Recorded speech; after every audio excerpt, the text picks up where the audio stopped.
بسم الله الرحمن الرحيم. السلام عليكم ورحمة الله وبركاته. إن الحمد لله نحمده ونستعينه ونستغفره ونؤمن به ونتوكل عليه ونعوذ بالله من شرور أنفسنا ومن سيئات أعمالنا. இங்கே தமிழ்நாடு தவ்ஹீத் ஜமாத் சுல்தான்பேட்டை சார்பாக நடத்தப்படக்கூடிய இந்த மாபெரும் பொதுக்கூட்டத்திலே பேசப்படுகிற செய்திகளை கேட்டு நம்முடைய மார்க்கத்தை அதன் தூய வழியிலே அறிந்து கொள்ள வேண்டும் என்ற நோக்கத்திலும் வழங்கப்பட இருக்கிற கல்வி நல உதவி திட்டங்களை பெற்றுக் கொள்ளுகிற நோக்கத்திலும் நாம் இங்கே கூடியிருக்கிறோம். இந்த சந்தர்ப்பத்திலே எனக்கு வழங்கப்பட்டிருக்கிற தலைப்பு சீரழியும் இன்றைய இஸ்லாமிய இளைஞர்கள் என்கிற தலைப்பு வழங்கப்பட்டிருக்கிறது. இந்த தலைப்பு ஒரு முக்கியமான தலைப்பு. காரணம் என்னவென்று சொன்னால், இந்த இளைஞர்கள், இந்த இளவல்கள், இந்த இளம்பெண்கள் அவர்கள் எப்படி இருக்கிறார்களோ அதை பொறுத்துத்தான் நாளை சமுதாயத்தினுடைய எதிர்காலம், முஸ்லிம்களுடைய எதிர்காலம், நம்முடைய எதிர்காலம். இந்த இளைஞர்கள் சீரழிந்து போவார்கள் என்று சொன்னால், இந்த இளம்பெண்கள் தன்னுடைய இளம் வயதிலேயே சீர்கெட்டு போவார்கள், கலாச்சாரம் நாசமடைந்து போவார்கள் என்று சொன்னால், இந்த சமுதாயத்துடைய எதிர்காலத்தை பற்றி நாம் எல்லாம் யோசிக்க வேண்டியது இருக்கிறது. அதனால் மெத்த படித்திருக்கிற இந்த இளைஞர்கள், நன்கு விளங்கிக் கொண்டிருக்கிற இந்த இளம்பெண்கள் ஏன் சீரழிந்து போகிறார்கள், எதன் மூலமாக சீரழிந்து போகிறார்கள், எதுவெல்லாம் அதற்கு கருவிகளாக காரணங்களாக இருக்கின்றன, இந்த சீரழிவிலிருந்து இந்த இளைஞர் சமுதாயத்தை மீட்டெடுக்க இயலாதா என்ற கோணங்களிலே நான் ஒரு சிறிய உரையை இங்கே ஆற்ற இருக்கிறேன். அன்பு சகோதரிகளே, தாய்மார்களே, உங்கள் வீடுகளிலே நீங்கள் 3 விதமான பெட்டிகளை இன்றைக்கு பார்த்துக் கொண்டிருக்கிறீர்கள். 3 பெட்டி. ஒன்னு இரும்பு பெட்டி, ஒன்னு தகர பெட்டி அப்படின்னு யோசிக்காதீங்க. வேற பெட்டி இப்ப வந்திருக்குது. அது என்ன பெட்டி? ஒன்னு பிளாஸ்டிக் பெட்டி, இன்னொன்னு கொஞ்சம் பெருசு, அதை விட கொஞ்சம் பெரிய பெட்டி.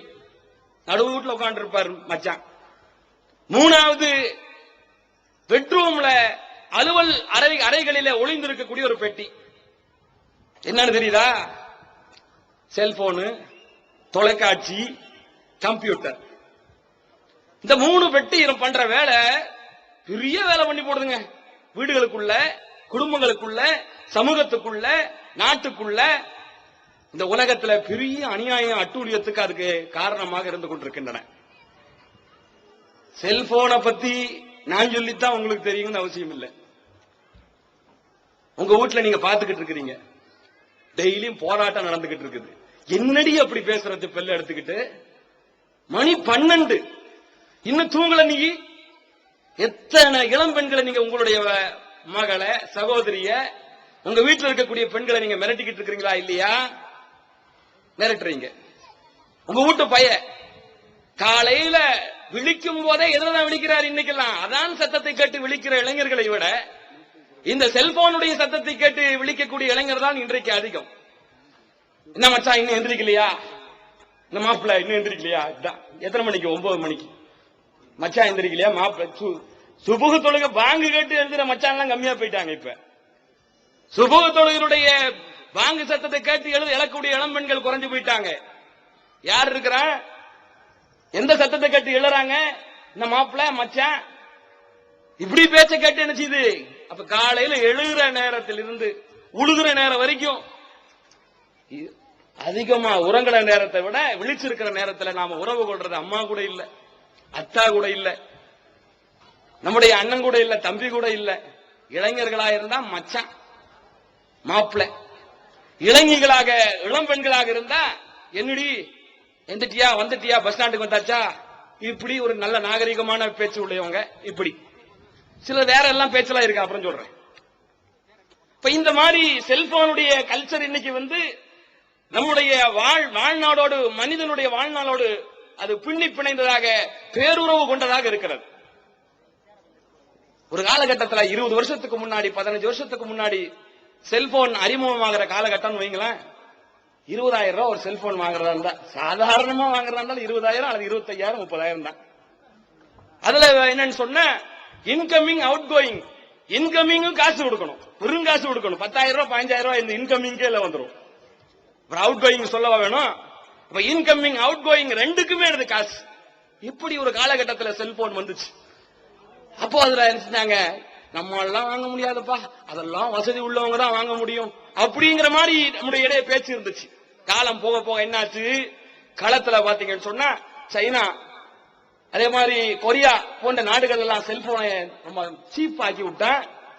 சீப்பானது செல்போன் மட்டுமல்ல, நம்முடைய கலாச்சாரமும் சேர்ந்துதான், நம்முடைய வாழ்க்கை தரமும் சேர்ந்துதான் சீப்பா போச்சு. இன்னைக்கு 500 ரூபாய்க்கு 1000 ரூபாய்க்கு செல்போன் கிடைச்சு போச்சு. இங்கே கூலி தொழிலாளர் முதல் தொழிலதிபர் வரைக்கும் அனைத்து பேரிடத்திலும் இங்கே செல்போன் இருக்கிறது. வச்சுட்டு போட்டு நல்லது தானே அப்படின்னு நினைக்காதீங்க. இது என்ன பண்ணி போடுச்சுன்னு சொன்ன, பலவிதமான கோளாறுகளை அது ஏற்படுத்திக் கொண்டிருக்கிறது என்பதை நாம் அறியாமல் இருந்து கொண்டிருக்கிறோம். முதல்ல பேசக்கூடிய அந்த மனிதர்களை பொறுத்த வரைக்கும் அந்த செல்போனில் இருந்து வரக்கூடிய கதிர்கள் அது இதயத்தை பாதிக்கிறது, நம்முடைய மூளையை பாதிக்கிறது, நம்முடைய செவியை மந்தமாக ஆக்குகிறது, நினைவாற்றலை குறைய செய்கிறது. சன்னஞ்சன்னமாக 40 ஆண்டு காலத்திற்கு ஒரு மனிதன் தினமும் அரை மணி நேரத்திற்கு செல்போனை உபயோகப்படுத்துவான் என்று சொன்னால் அவனுடைய செவிப்பறை அது மந்தமாகி போய்விடுகிறது. எல்லாம் மருத்துவர் சொல்லித்தான் இருக்கிறாங்க. நீ பாட்டுக்கு சொல்லு, நான் பாட்டுக்கு யூஸ் பண்றேன்னு சொல்லி யூஸ் பண்ணிக்கிட்டு எல்லா நோயையும் வாங்கி கட்டிட்டு உட்காந்துருக்கிறோம். ஒரு பக்கம் நோய், இது பெரியவங்க சின்னவங்க இல்ல, பெரியவங்களையே அதை அட்டாக் பண்ணும் போது, தாக்கும் போது இளவல்களை சொல்ல வேண்டுமா, இளஞ்சிறார்களையும் சிறுமியர்களையும் சொல்ல வேண்டுமா? அவங்களை அது பாதிக்குமா இல்லையா? யோசனை பண்ணி பாருங்க. நம்ம குழந்தைங்க சீக்கிரமா நினைவாற்றல் இல்லாம போறது, மந்தமா போறது, மூளையில பாதிப்பு ஏற்படுறது, இதயத்துல பாதிப்பு ஏற்படுறது நம்ம தாங்கிக் கொள்ள இயலுமா? அப்ப உடல் ரீதியாகவும் அதிகமாக நாம் செல்போனை இந்த கைபேசிகளை பயன்படுத்தி கொண்டிருக்கிற போது நம்முடைய உடல் பாதிக்கப்படுகிறது. இதை நம்ம ஆழமா தெரிஞ்சு வச்சுக்கணும். ஏங்க செல்போன் இல்லாம வாழ முடியாதா அப்படின்னு கேட்டா, இன்னைக்கு இருக்கக்கூடிய இளைஞர்கள் சொல்லுவாங்க, அது எப்படி செல்போன் இல்லாம வாழ முடியுமா? அதெல்லாம் இந்த காலத்துல அந்த முடிவுக்கு போயிட்டாங்க, உச்சகட்டத்துக்கு போய் நிக்கிறாங்க. செல்போன் இல்லாமல் வாழ முடியாது அந்த அளவுக்கு இளைஞர்கள், செல்போன் இல்லாமல் வாழ முடியாது இளம் பெண்கள் போயிருக்கிறார்கள். தொழிலாளர்கள் அந்த வியாபாரம் தொழில் இது போன்ற விஷயங்களுக்கு செல்போன் பயன்படுத்துகிறார்கள் சொன்னால் அதை நாம் வரவேற்கலாம். வியாபாரத்துக்காண்டி பயன்படுத்துறாங்கன்னு சொல்லி ஒரு காரணம் இல்லாம ஒரு நண்பர் இருக்காரு. சில பேருக்கு செல்போன் மட்டும்தான் இருக்குது. 6 வயசு பையன் 7 வயசு பையன் கையில செல்லு. அவனுக்கு யாரா ஃப்ரெண்டு? அவனுக்கு என்ன தொழில்? அவனுக்கு என்ன பேச வேண்டி கிடக்குது? அவங்க வசதி இருக்கான், ஸ்டேட்டஸ் காட்டுறாங்களாம். 6 வயசு ஆயிட்டாலே 7 வயசு ஆயிட்டாலே அவனுக்கு என்ன செய்யுது? செல்போனை வாங்கிடுது. 15,000 20,000 செல்போன் எல்லாம் கையில வச்சிருக்கான்னு இருக்கிறான். இப்ப இது எதனால? செல்போனுடைய பாதிப்புகளை நாம் விளங்காமல் இருக்கிற காரணத்தினால் உடல் ரீதியாகவே அது இதயத்துக்கு பாதிப்பை ஏற்படுத்துகிறது, மூளைக்கு பாதிப்பை ஏற்படுத்துகிறது. அதனுடைய கதிர் இயக்கம் சாதாரணமானது அல்ல, அது விளைவுகளை உண்டாக்கக்கூடியது என்பதை விளங்காத காரணத்தில் தான் இப்படி செய்து கொண்டிருக்கிறோம். சரிங்க, படிக்கக்கூடிய பசங்க, படிக்கக்கூடிய பிள்ளைங்க, மாணவ மாணவிகள்கிட்ட செல்போன் இருக்குது, அதனால என்ன பயன், என்ன பலன்? கொஞ்சம் பெற்றோர்கள் யோசிச்சு பாருங்களேன். என் புள்ள ஆட்டோ ஏறியாச்சான்னு சொல்லும், ஆட்டோல வந்துட்டு இருக்கிறேன்னு சொல்லும், வேன்ல வந்துகிட்டு இருக்கேன்னு சொல்லும். இதுதான் ஏன் இதுக்கு முன்னாடி செல்போன் வர்றதுக்கு முன்னாடி ஆட்டோல வரலையா, ஆட்டோல ஏறலையா, வேன்ல ஏறலையா, வீட்டுக்கு வந்து சேரலையா, எல்லாம் பண்ணிக்கிட்டு தான் இருந்தாங்க. அப்ப இது வந்த பிறகு காரணம் இதை தக்க வைக்கிறதுக்காண்டி, இது பிள்ளைகிட்ட இருக்கணுங்கிறதுக்காக வேண்டி நீங்களே ஒரு காரணத்தை சொல்லிக் கொடுக்குறீங்க. ஆட்டோல ஏறுறது, ஏறிட்டேன், இதான் வண்டி நகர்ந்துக்குச்சு, இதான் உழவர் கரைக்கு வந்துட்டேன், இதான் இந்த கேட்டுக்கிட்ட வந்துட்டேன், இதான் சுல்தான்பேட்டை கேட்டுக்கு வாசல்கிட்ட வந்தாச்சு, இதான் முகமதியா பள்ளியாசு பக்கத்துல வந்தாச்சு அப்படின்னு மாணவ மாணவிகளுக்கு தேவையா என்று கேட்டால் ஒரு நல்ல காரணத்துக்கு தேவைன்னு வச்சுக்கிட்டாலும் இது அல்லாத சில காரணங்கள்லாம் இருக்காது. அதெல்லாம் இன்னைக்கு ரொம்ப சீரழிவுகளை ஏற்படுத்தி கொண்டிருக்கிறது. SMS அப்படின்னு சொல்லக்கூடிய வார்த்தைக்கு என்ன அர்த்தம்? ஷார்ட் மெசேஜ் சர்வீஸ், குறுந்தகவல் சேவை. குறுந்தகவல் சேவைன்னு சொல்லி ஆரம்பிக்கப்பட்டதான் SMS. இன்னைக்கு குறுந்தகவல் சேவை அந்த SMS வார்த்தைக்கு எஸ்க்கு முதல் அர்த்தத்துக்கு ஷார்ட் கிடையாது. இன்னைக்கெல்லாம் செக்ஸ் ஆக்கிட்டான், செக்ஸ் மெசேஜ் சர்வீஸ் என்கிற அளவிற்கு இன்னைக்கு ஆபாசம் செல்போன்களின் வாயிலாக இந்த சமுதாயத்திலே வழிந்து கொண்டிருக்கிறது, விரவி கிடக்கிறது. பரவி இந்த சமுதாயத்தை முடை நாற்றம் எடுக்கக்கூடிய அளவிற்கு இது மாற்றிக் கொண்டிருக்கிறது. தமிழ்நாடு தௌஹீத் ஜமாஅத்தின் ஆதரவற்றோர் இல்லம் இறைவனுக்கு செய்ய வேண்டிய கடமைகளுக்கு அடுத்தபடியாக பெற்றோரை பேணுவது பற்றி இஸ்லாம் அதிகமாக வலியுறுத்துகிறது. பெற்றோரை பேணாதவர்கள் மறுமையில் வெற்றி பெற முடியாது என்று இஸ்லாம் அறிவுறுத்துகிறது. ஆயினும் இஸ்லாத்தின் இந்த கட்டளையை சில முஸ்லிம்கள் அலட்சியம் செய்து பெற்றோரை வீட்டை விட்டு விரட்டுகின்றனர். பெற்றோரை பிச்சைக்காரர்களாக மாற்றுகின்றனர்.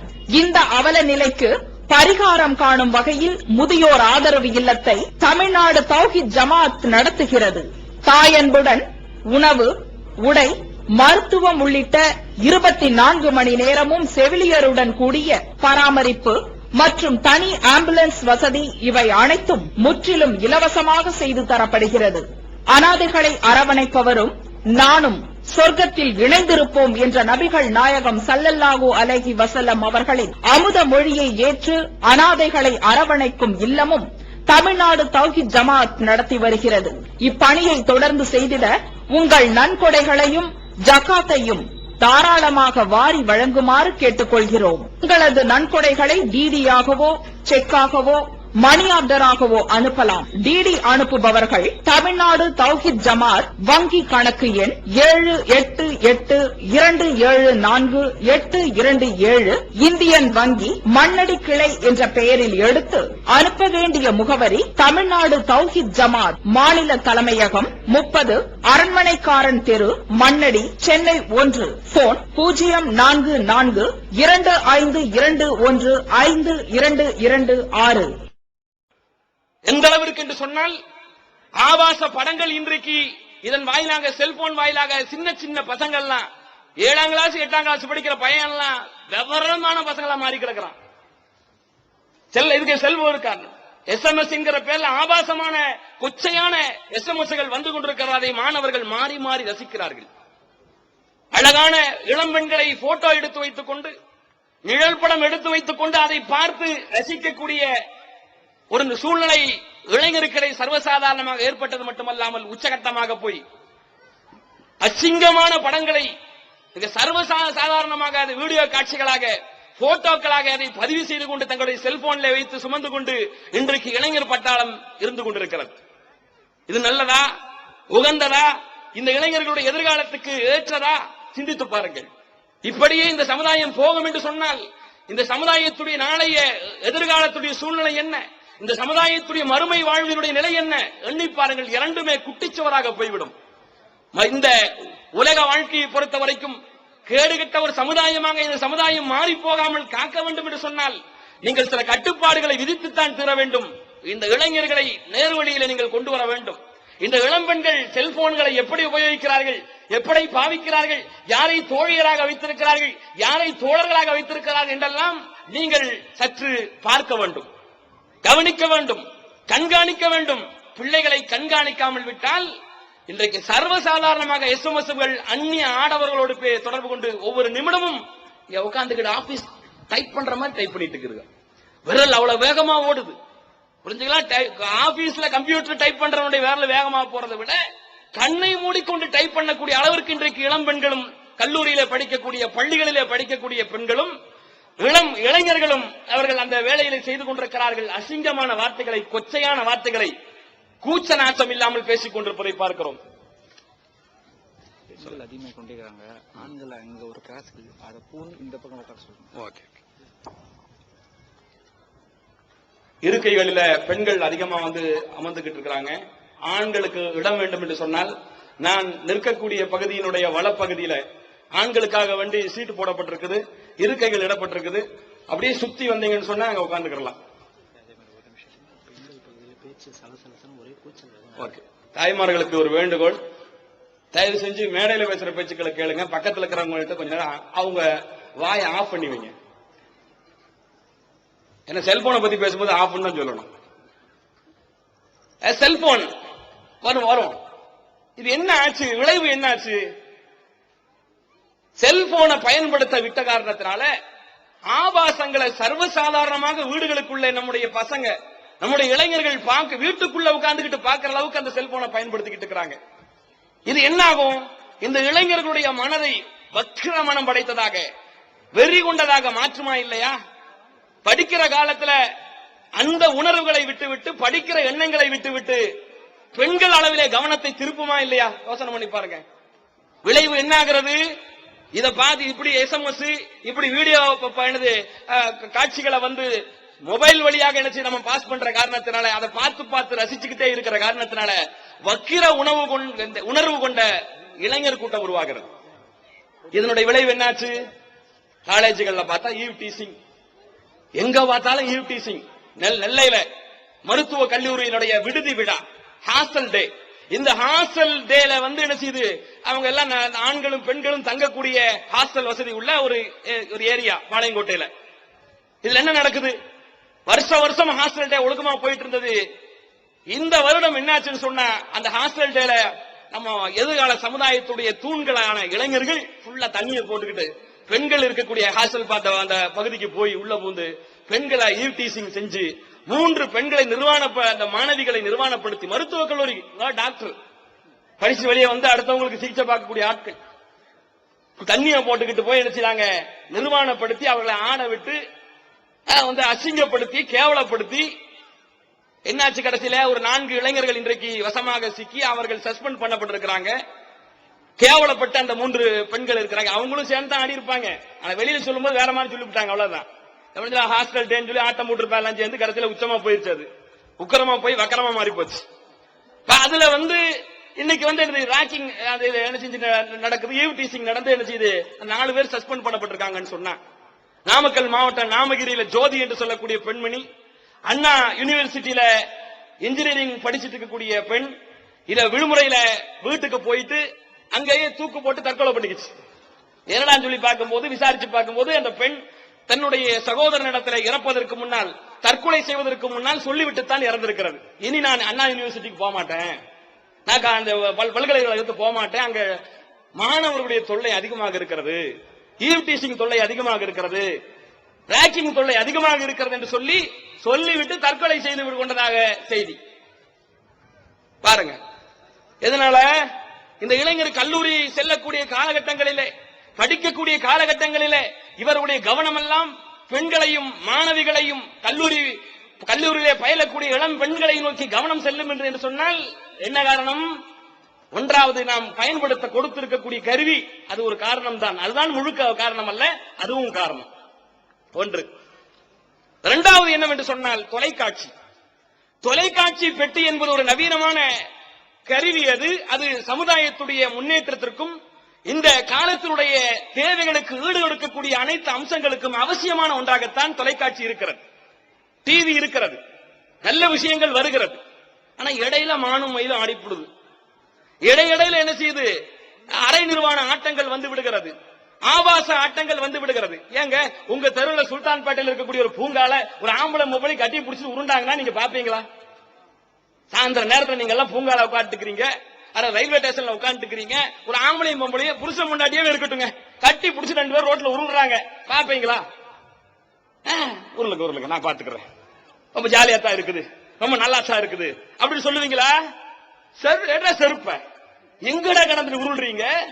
உன் வீட்டுல போய் செய்யடா இதெல்லாம். இங்க நான் பிள்ளைங்க நடக்கிற இடம், சின்ன பிள்ளைங்க நடக்கிற இடம், குழந்தை குட்டிய குடும்ப பொம்பளைங்க நடக்கிற இடம், இந்த இடத்துல இந்த வேலையை பாக்குறீங்களான்னு சொல்லி அடிச்சு விரட்டீங்களா இல்லையா? விரட்டுவீங்க. அது ஏன் சுல்தான்பேட்டையா இருக்கிற காரணத்தினால. இது சென்னை மெரினா பீச்சாக இருந்தா சனியன்னு சொல்லிட்டு அந்த பக்கம் போயிருவாங்க, ஒண்ணு சொல்ல மாட்டாங்க. நீ என்ன வேணா பண்ணிக்கோ, புரிஞ்சா? இது வந்து பொது சொத்து. மெரினா உலகத்தினுடைய பீச்ல பெரிய பீச், படுத்து என்ன வேணா பண்ணு அப்படின்னு போயிடுவான். ஆனா ஒரு நாகரீக சமுதாயம் நியாயமா நேர்மையா நடக்கணுங்கிற குடும்ப பாங்கான ஒரு நிலை இருக்கக்கூடிய இடத்துல வந்து ஒரு ஆணும் பெண்ணும் கட்டிப்பிடித்து உருண்டால் ஏற்றுக்கொள்வீர்களா? ஏற்றுக்கொள்ள மாட்டோம். ஆனா வீட்டுக்குள்ள ஏற்றுக்கொள்வோம். எங்க தொலைக்காட்சி பெட்டியில திறந்தா ஏதோ 2 பேர் படுத்திருப்பாங்க. ஒரு குளியலறை காட்சி நடந்து கொண்டிருக்கும். ரோட்ல யாராவது நின்றுகிட்டு தண்ணி, ஒரு பக்கெட்ல தண்ணி எடுத்து ஒரு அம்மா வந்து குளிச்சாங்கன்னா விட்டுருவீங்களா? நீங்க தொடப்பு கட்ட பிஞ்சிராது, அந்த மாதிரி விடுவீங்களா? விட மாட்டீங்க.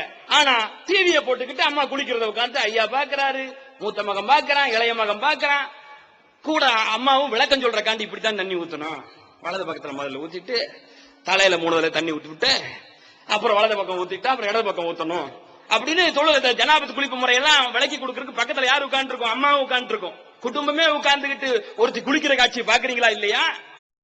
ஈகத்துவம் ஓரிரை கொள்கையை விளக்கும் ஒப்பற்ற மாத இதழ் PJ MI சுலைமான் ஷம்சுல்லுஹா இன்னும் பல சிறந்த அறிஞர்களின் கருத்து கருவூலங்கள் இன்னும் பல சிறந்த அம்சங்களுடன் வெளிவரும் ஏகத்துவம் இதழை படித்து உங்கள் மார்க்க அறிவை வளர்த்துக் கொள்ளுங்கள். ஆண்டு சந்தா உள்நாடு 100 ரூபாய், வெளிநாடு 400 ரூபாய், தனி இதழ் 9 ரூபாய். உங்கள் டிராப்ட்களை ஏகத்துவம் இலக்கம் 30 அரண்மனைக்காரன் தெரு மண்ணடி சென்னை 1 என்ற முகவரிக்கு அனுப்பி வையுங்கள். மகளிருக்கு வழிகாட்டும் மாத இதழ் தீன்குல பெண்மணி தமிழ்நாடு தவ்ஹீத் ஜமாத்தின் மேற்பார்வையில் முஸ்லிம் பெண்களுக்கான இல்லற கடமைகள், மருத்துவ பகுதி, சிறுவர் பகுதி, திருமண தகவல் பகுதி, ஹதீஸ் திறனாய்வு போட்டி மற்றும் பல சுவையான அம்சங்களுடன் வெளிவரும் முஸ்லிம் பெண்களுக்கான முழுமையான மாத இதழ் தீன்குல பெண்மணி. ஆண்டு சந்தா உள்நாடு 100 ரூபாய், வெளிநாடு 400 ரூபாய், தனி இதழ் 9 ரூபாய். உங்கள் MODDகளை எடுத்து அனுப்ப வேண்டிய முகவரி தீன்குல பெண்மணி, நம்பர் 30, அரண்மனைக்காரன் தெரு, மண்ணடி, சென்னை 1. குடும்பமே உட்கார்ந்துகிட்டு ஆணும் பெண்ணும், அத்தாவும் மகனும், அண்ணனும் தம்பியும், அக்காளும் தம்பியும், தங்கச்சியும் அண்ணனும் எல்லாம் உட்கார்ந்துகிட்டு ஒட்டுமொத்தமா உட்கார்ந்துகிட்டு கட்டி புரள காட்சி பாக்குறீங்களா?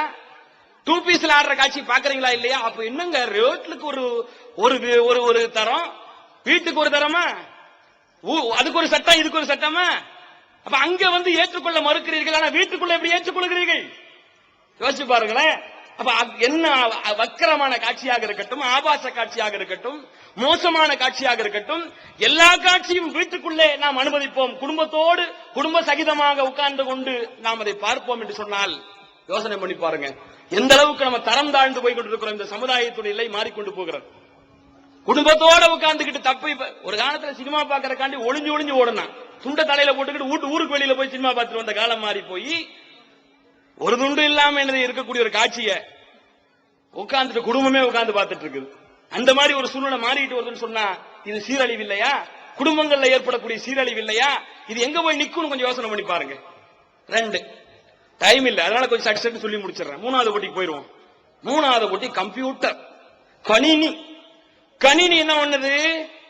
என் உள்ள கம்ப்யூட்டர்லாம் டைப் பண்ணுது, அப்படியே தட்டுது, இங்கிட்டு தட்டுது, அங்கிட்டு வருது, அங்கிட்டு பெருசாகுது, சின்னதாகுது, எல்லாம் நினைச்சுக்கிட்டு இருக்க அம்மா.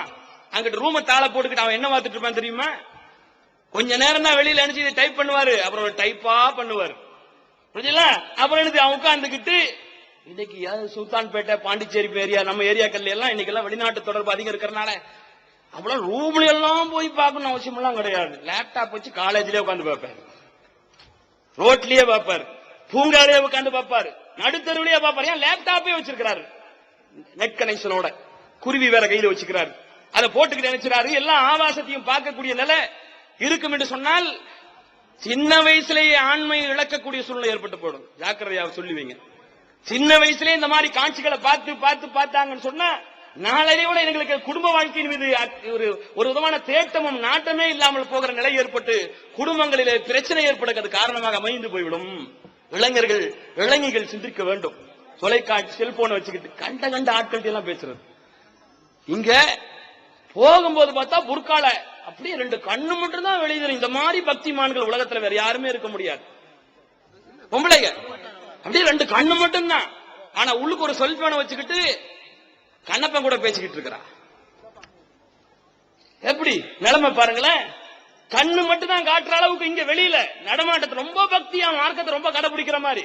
முதல்ல 2 மூஞ்சியை மூடிட்டு போறது மார்க்கத்துல ஒண்ணு கிடையாதுங்க. தானாக தார்மீகமாக ஒருத்தர் மூஞ்சியை மூடிட்டு போனாருன்னு சொன்ன, ஒரு பெண் மூடிட்டு போனாங்கண்டா 24 hours செட்டப் இல்ல. ஏதாவது துணி போட்டிருக்கும் போது அப்ப அவசர தேவைக்கு 4 ஆம்பளைல பார்க்கும்போது மூடினாங்கன்னா தப்பு இல்லைன்னு வைங்களேன். வேணும்னா 24 மணி நேரம் கண்ணு மட்டும் தெரிகிற மாதிரி, மற்ற நேரத்தில் எல்லாம் எல்லாத்தையும் பகுதியும் மூடிட்டு போறக்கூடிய பெண்களை நம்ம ஆராய்ச்சி பண்ண வேண்டியிருக்கு. ஏதோ ஒரு ஊழல் இருக்கு, அதுல ஏதோ ஒரு தப்பு நடக்குது. ஏன் இப்படி மூடி மறைக்கணும்? நீ இன்ன பொண்ணு தான் எல்லாத்தையும் தெரியணும், இன்னாருடைய மனைவி நீ தெரியணும், இன்னாருடைய தங்கச்சி நீ தெரியணும். அப்பதான் நீ யாராவது கூட போனேன்னா கண்டுபிடிக்க முடியும். வேற எவனாவது கூட பைக்ல ஏறி கார்ல ஏறி போனா எந்த பொண்ணுன்னு கண்டுபிடிக்காம தன்னை காத்துக் கொள்றதுக்காக வேண்டிதான் இன்றைக்கு அந்த கண்ணை மட்டும் மறைச்சுக்கிட்டு வெளிப்படுத்திக்கிட்டு மற்றதெல்லாம் மறைக்கிறது பயன்படுத்தப்படுது. மார்க்கம் சொல்லிச்சா உங்களுக்கு? உங்க கண்களை மட்டும் நீங்கள் வெளிப்படுத்துங்கள், பிற உறுப்புகளை எல்லாம் மறைத்து விடுங்கள். அல்லாஹ் சொல்றானா? அல்லாஹ் என்ன சொல்றான்? வெளிப்படுகிற பகுதிகளை விட்டு இதர பகுதிகளை என்ன செய்யுங்க, நீங்க திறந்து வையுங்கள். அதாவது வெளிப்படுகிற பகுதி என்பது என்ன? முகம், கைகள், கால்கள், இதை திறந்து வச்சுட்டா தப்பு இல்லைங்கிற அல்ல.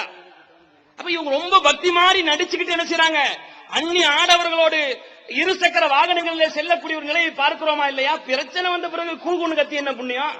ஸ்டேஷனுக்கு போய் உட்கார்ந்துக்கிட்டு சமுதாயம் கத்தி என்ன புண்ணியம்? அடக்கி வையுங்கள். இந்த ஒழுக்கக்கேடு எங்கிருந்து தொடங்குகிறது என்று சொன்னால், கண்களை மட்டும் மூடுகிற கலாச்சாரம் இஸ்லாம் சொன்னதே கிடையாது.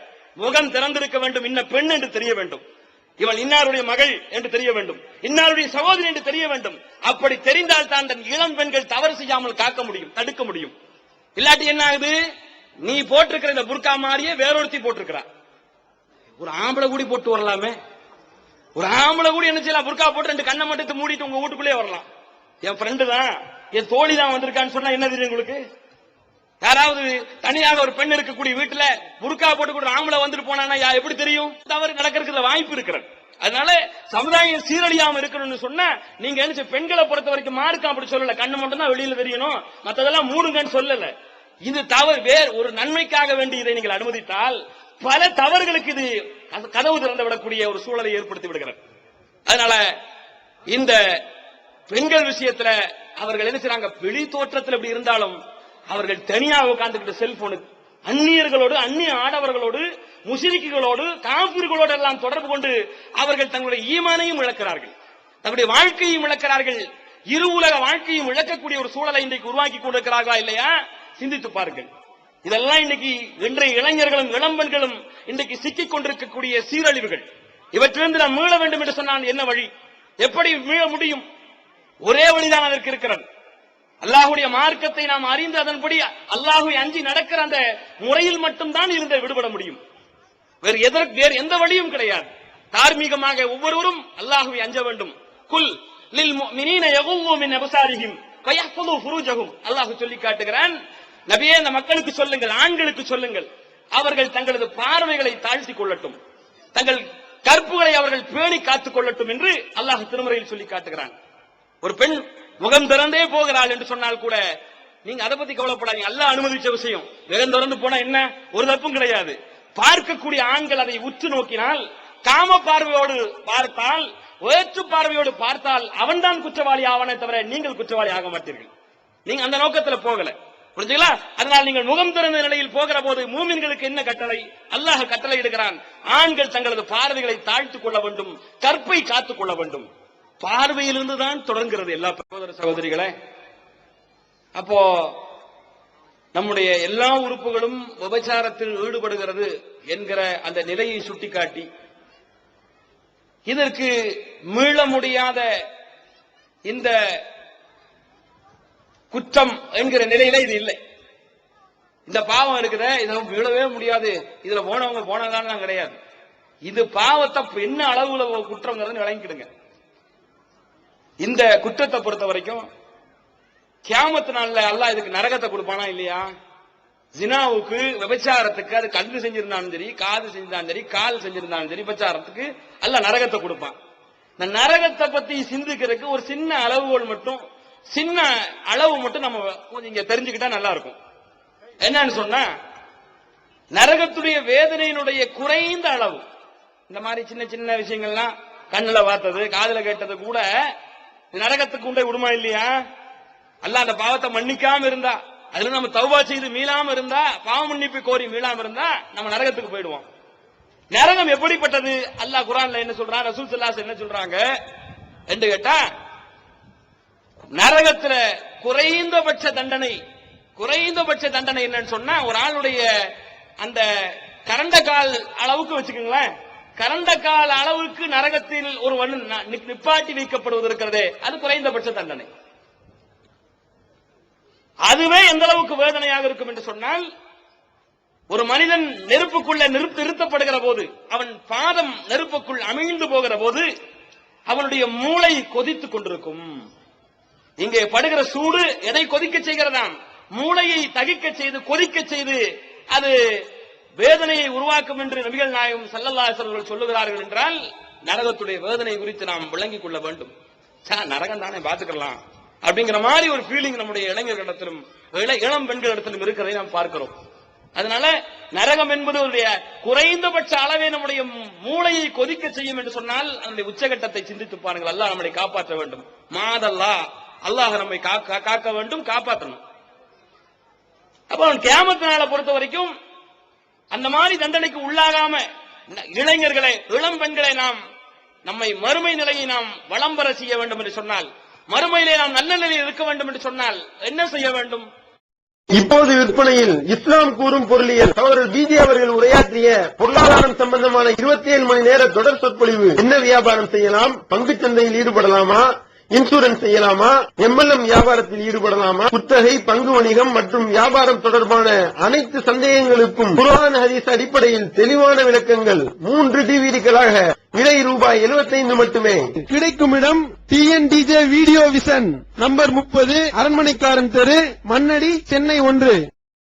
வெளிவந்துவிட்டது இஸ்லாம் கூறும் குடும்பவியல் ரமலான் மாதம் தொடர் சொற்பொழிவு 5 டிவிடிகளாக விலை ரூபாய் 150 மட்டுமே.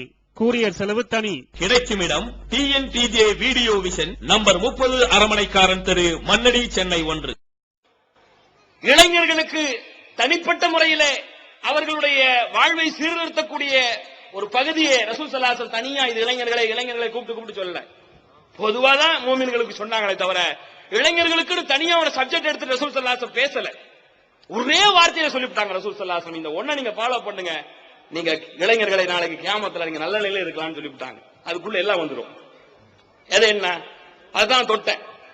கியாமத்து நாள்ல அல்லாஹ்வுடைய மன்றத்துல அல்லாஹ் மனிதர்களை நிப்பாட்டி வைத்திருக்கிற போது அங்கே விஐபிகள் என்று உண்டா, பிரமுகர்கள் என்று உண்டா?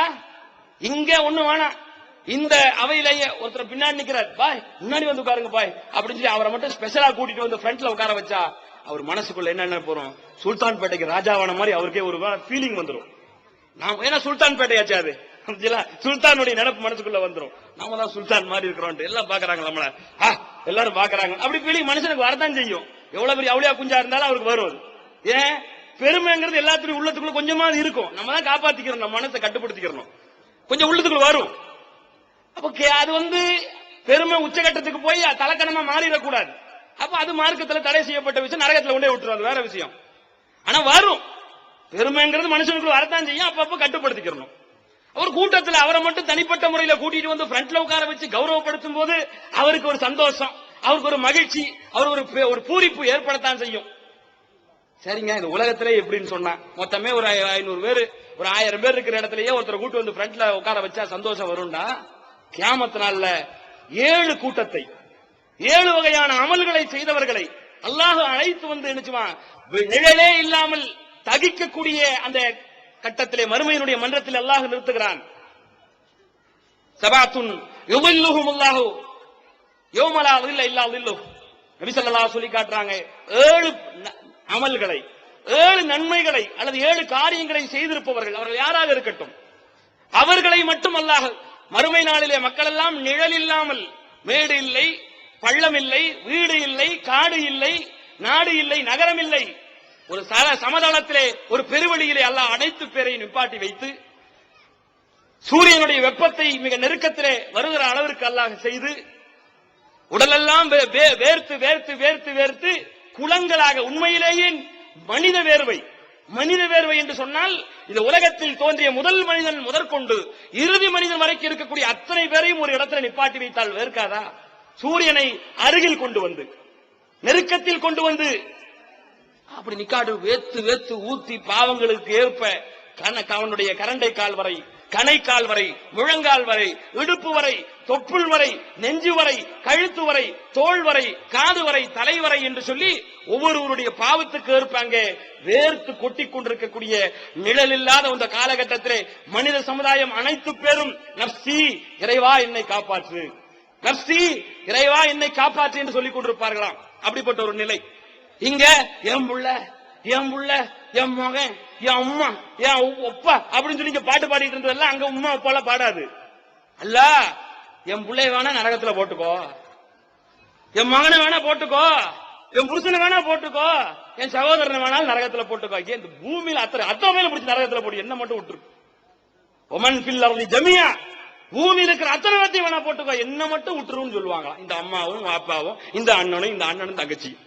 அங்கெல்லாம் சொல்ல மாட்டாங்க என் புருஷன் என் பொண்டாட்டி. அங்க யார் நாம் நப்சி தான், இறைவா என்ன காப்பாத்து அப்படிங்கிற ஒரு நிலை இருக்கும். அப்படிப்பட்ட ஒரு நிலையிலே அல்லாஹ் கூப்பிடுறான். யார கூப்பிடுறா? அல்லாஹ் ரசூல் ஸல்லல்லாஹு அலைஹி வஸல்லம் சொல்லி காட்டுறாங்க. ஒரு இளைஞனை இளம் வயதிலேயே அவர்கள் ஒழுக்க சீலர்களாக வாழுகிற போது, ஷாபுன் நஸா ஃபி இபாதத்தி ரப்பி, இளம் பருவத்திலேயே தன்னை கட்டுப்படுத்திக் கொள்ளக்கூடிய பக்குவத்திலே வாழ்ந்தவர், கட்டுப்படுத்தி வாழ்ந்த இளைஞன், இளம் பெண். இந்த வயசுல கொஞ்சம் முறுக்கலா தான் இருக்கும், கொஞ்சம் துள்ளலா தான் இருக்கும், கொஞ்சம் எஸ்எம்எஸ் எல்லாம் பார்க்கலான்னு தான் தோணும், கொஞ்சம் தொலைக்காட்சி பார்த்து ஆடலான்னு தான் தோணும், கொஞ்சம் கம்ப்யூட்டர்ல பார்த்துட்டு என்ன ஆயிர போது தான் தோணும். ஆனா இது என்ன பண்ணி போடுது, நாளை மறுமையில அல்லாஹ் நம்மளை விஐபி ஆக்காம தடுத்து போடும். அப்ப நீங்க என்ன செய்றீங்கன்னு கேட்டா, இந்த பருவத்திலேயே இளம் பருவத்திலேயே இளம் பெண்களாக நீங்கள் இருக்கிற போதே இந்த மாதிரி ஆபாச காட்சிகளையும் சீரழிவான விஷயங்களையும் கவனம் செலுத்தாமல் இருக்கிற போது உங்களை நீங்கள் கட்டுப்படுத்தி அல்லாஹ் கண்டித்திருக்கிறான், நபி ஸல்லல்லாஹு அலைஹி வஸல்லம் கண்டித்திருக்கிறார்கள். இது இஸ்லாத்துக்கு எதிரானது, நம்முடைய இந்த சமுதாயத்துடைய எதிர்காலத்தை நாசமாக்கிவிடும், மறுமை வாழ்க்கையை நாசமாக்கிவிடும் என்று அஞ்சிக் கொண்டு நீங்கள் உங்கள் இளம் பருவத்திலேயே நீங்கள் சீர்திருத்தத்தோடு அல்லாஹுக்கு அஞ்சி அல்லாஹ் சொன்னபடி அல்லாஹ்வுடைய தூதர் சொன்னபடி நீங்கள் உங்களுடைய வாழ்க்கையை அமைத்துக் கொள்கிற போது அல்லாஹ் உங்களை விஐபியாக மாற்றி நிழலே இல்லாத அந்த நாளிலே அல்லாஹ் தன்னுடைய அரிசி, தன்னுடைய இறைவனுடைய இருக்கை, அதுக்கு பேரு அரசு, அந்த இருக்கைக்கு கீழே அல்லாஹ் உங்களுக்கு நிழல் கொடுத்து உங்களை கௌரவப்படுத்துகிறான் என்று சொல்லி நபி ஸல்லல்லாஹு அலைஹி வஸல்லம் சொல்லி காட்டுகிறார்கள். இதை விட வேற என்னங்க வேணும்? ஒரே வார்த்தையில சொல்லிவிட்டாங்க, ஓ இளம் பருவத்தை அல்லாஹ் ரசூல் சொன்னபடி நீ வாழ்ந்துக்க, அவ்வளவுதான்.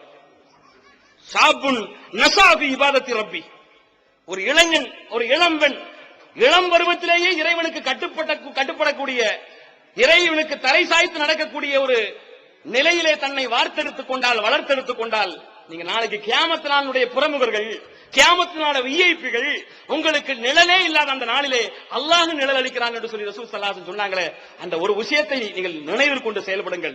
யூசுப் அலைஹிஸ்ஸலாத்து வஸ்ஸலாமை நினைத்து பாருங்கள். இளம் பருவத்திலேயே அவர்களுக்கு எல்லா வசதிகளும் அமைய பெற்ற போது கூட மாதல்லா அல்லாஹ் என்னை காப்பாற்ற வேண்டும் என்று சொல்லி அந்த இளவரசியிடந்து அந்த அமைச்சருடைய மனைவியிடமிருந்து தன்னை தற்காத்துக் கொண்டு ஓடினார்களே, அந்த யூசுப் அலைஹிஸ்ஸலாத்து வஸ்ஸலாமுடைய வரலாற்றை இளம் பெண்களும் இளைஞர்களும் சிந்தித்து பாருங்கள். அதன் மூலமாகத்தான் அல்லாஹ் ரப்பல் ஆலமீன் யூசுப் அலைஹிஸ்ஸலாத்து வஸ்ஸலாமுடைய சிறப்பை மேலோங்கு செய்திருக்கிறான். அதே மாதிரி இந்த இளம் பருவத்தை பொறுத்த வரைக்கும் நீங்கள் கவனம் செலுத்த வேண்டியது எதில்?